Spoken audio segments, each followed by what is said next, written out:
I'm spiraling. My fiance of 5 years just requested we open the relationship, or we could just close it. The situation is just so strange and uncomfortable, and wherever I turn to support, I always get brushed off with, it's not a big deal.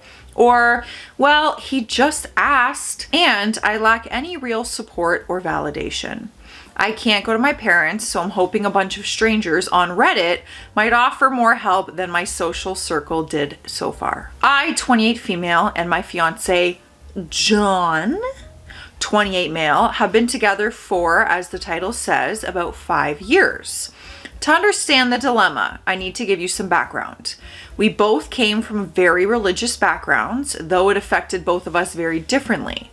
John became a problem child, running away, causing problems, and eventually finding a crowd that his parents would not approve of. Most of the members of this group were part of the LGBTQ+ community, smoked pot, engaged in protests, and were either atheist or practiced different religions. Although some of the members since have left, this crowd became his current friend group. I won't go into details about each and every one of them, but the main ringleaders are Alex, 35 non-binary, and Avery, 33 male. From what I understand, they collected damaged people, as John jokingly said one day, and let them couch surf when things got rough. Alex is some sort of nepo baby, and Avery works in IT or something like that.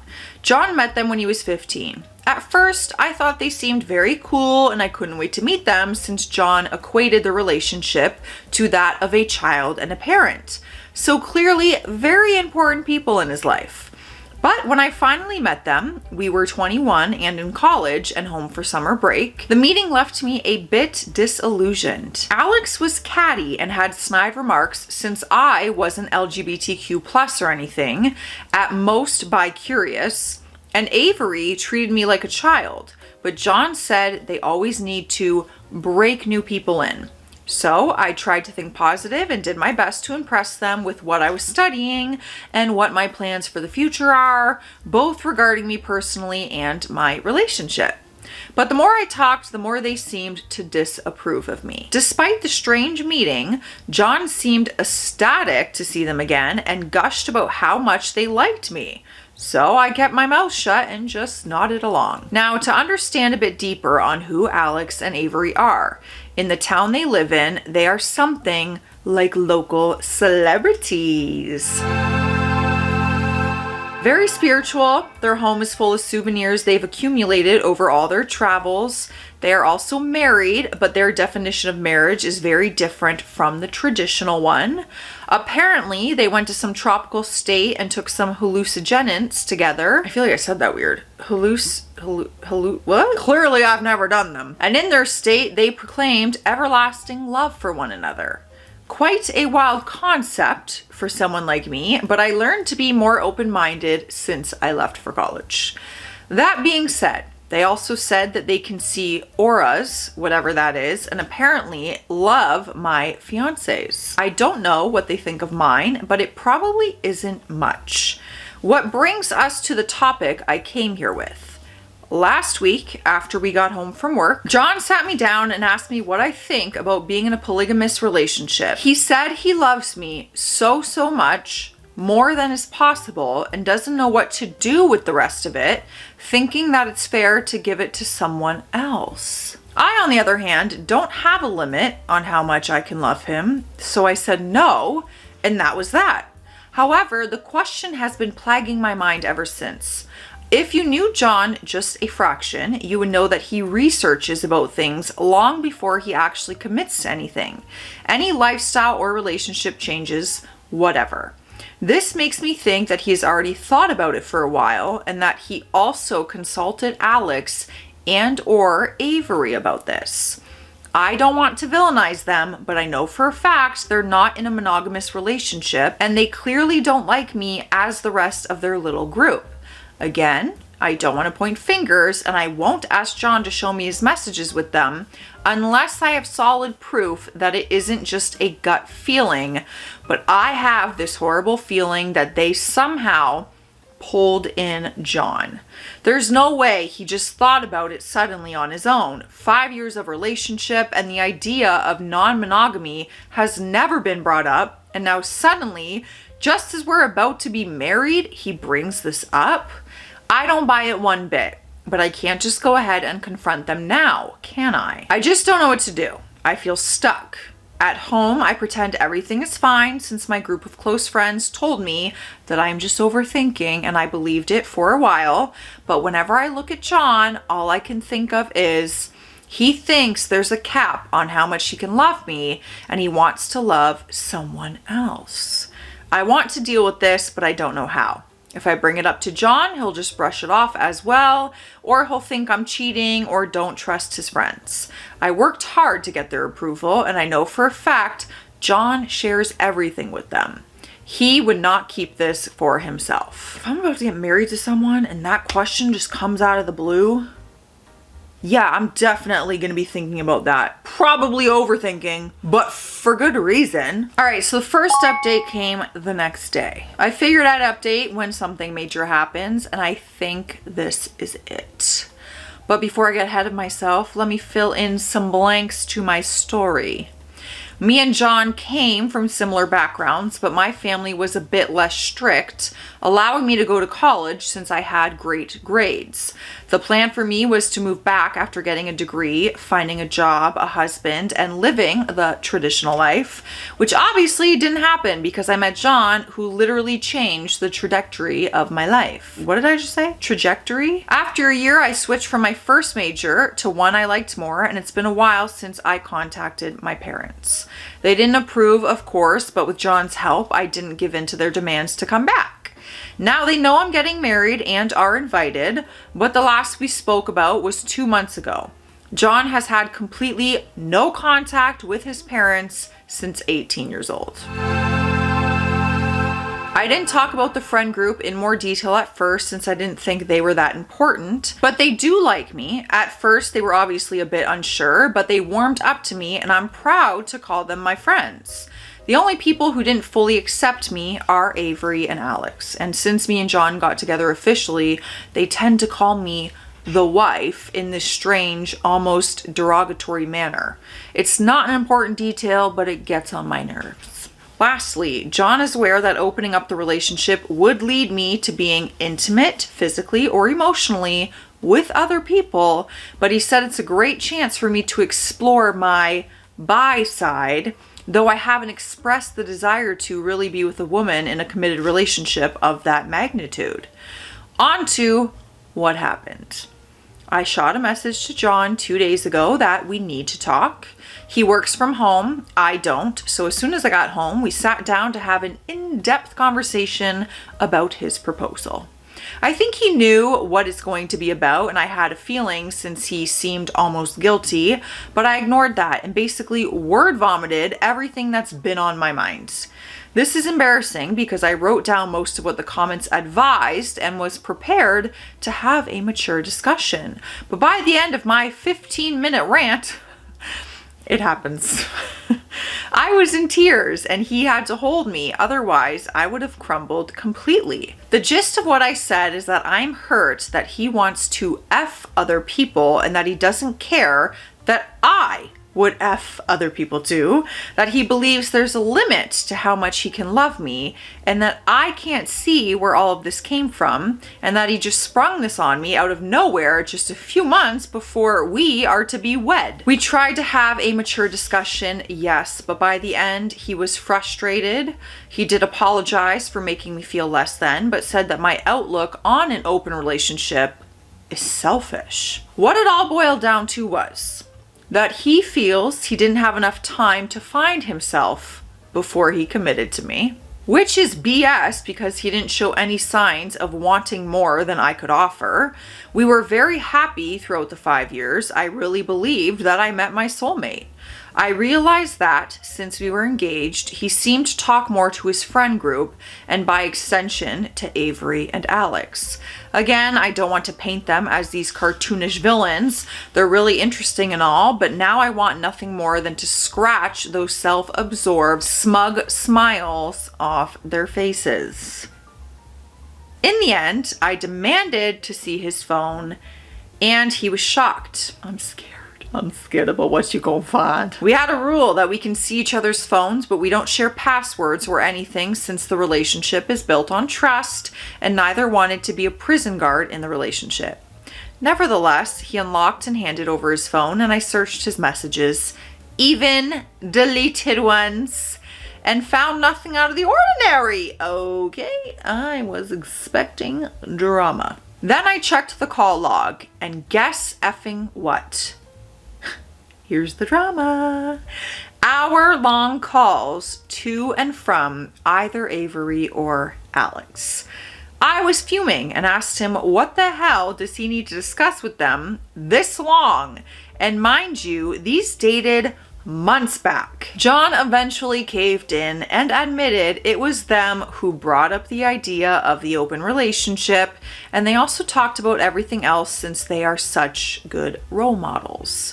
John admitted that he started getting cold feet a while ago and needed a safe place to discuss this.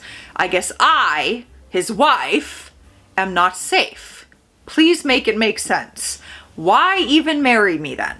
He promised we would go to couples counseling and fix all of this, his issues with marriage, the open relationship thing, the whole 9 yards, and that he'd book an emergency session with his therapist.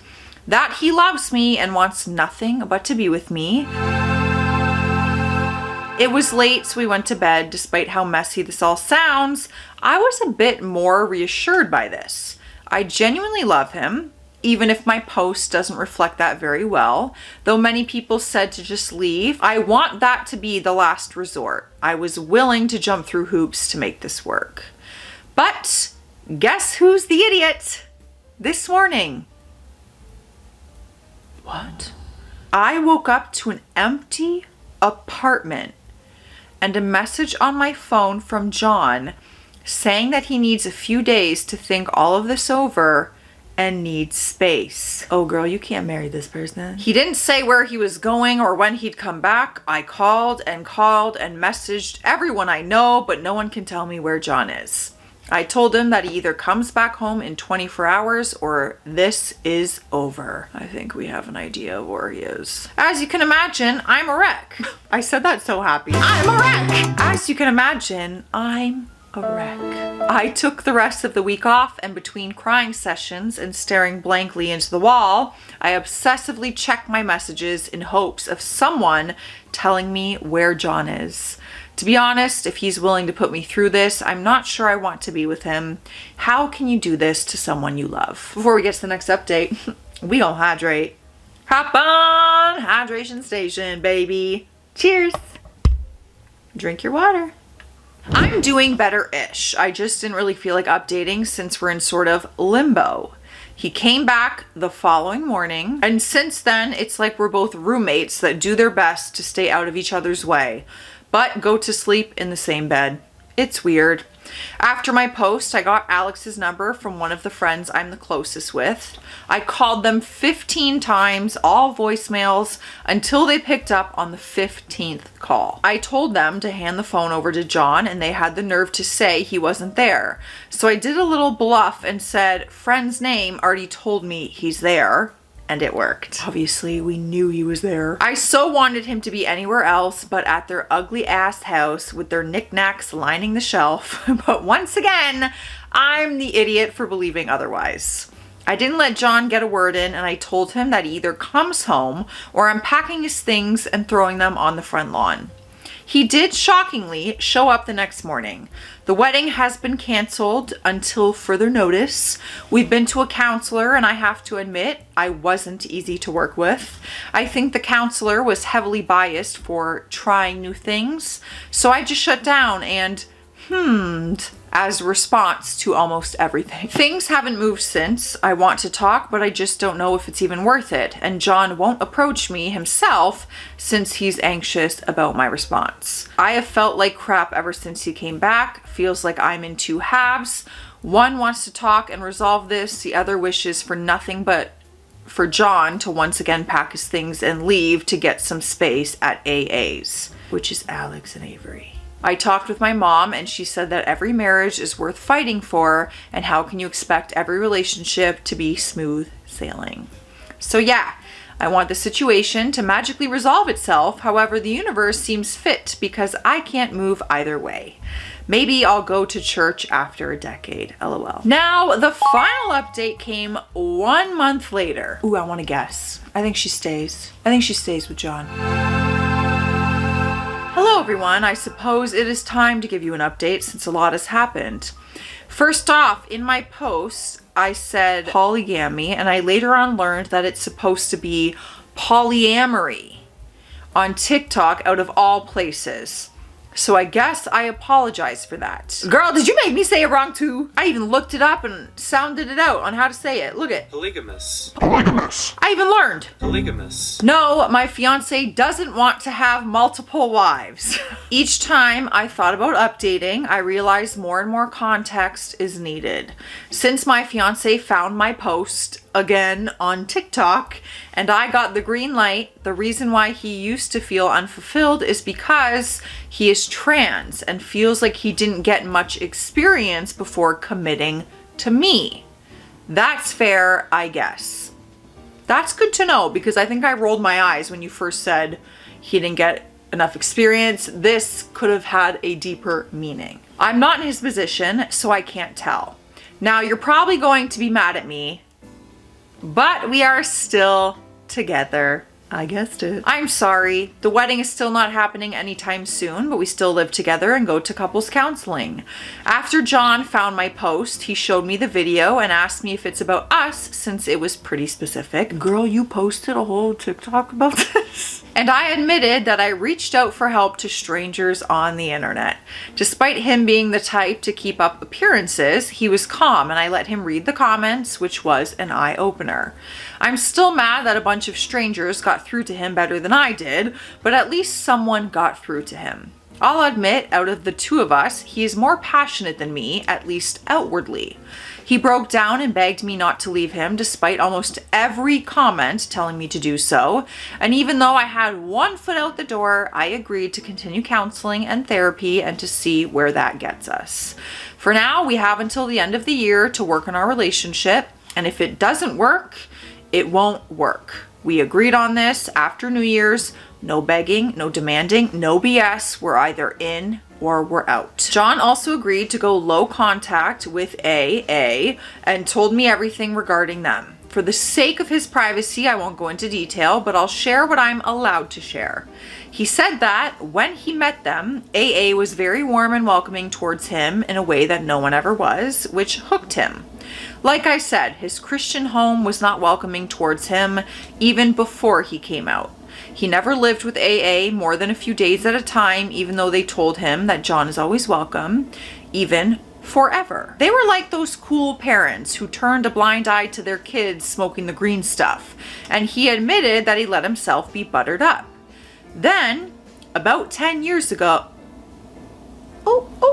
Then, about 10 years ago, he had sex with both of them. That either means he slept with them as a minor or slept with them when he was freshly 18, which either way means that he was groomed in my eyes. And while John didn't entirely deny this, he said that is something he will discuss with the therapist. I guess they played on his insecurities a little to sway him towards an open relationship. The night he left, Alex tried to put the moves on him, but he turned them away, though John admitted he's not entirely sure if it was on purpose or if Alex was just a bit tipsy and they didn't realize what they were doing. I think I know. And about AA trying to rope us into the polyamory band, I don't know. John said that the idea was pitched to him a few times, with AA painting it as the best thing ever, but they never specifically said that they want to be our third and fourth, just joked about it, which John said is their style. But I don't know. I know it's naive of me to say that I should just pack my bags and leave, but I am seeing a genuine change in John.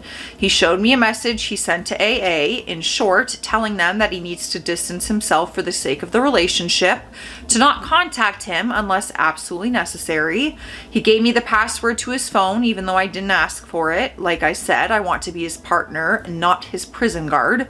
But he said I can check it, even in secret, whenever I feel suspicious, so there's that. We're going to a different couple counselors now, and it's definitely going better. John keeps hanging out with his friends.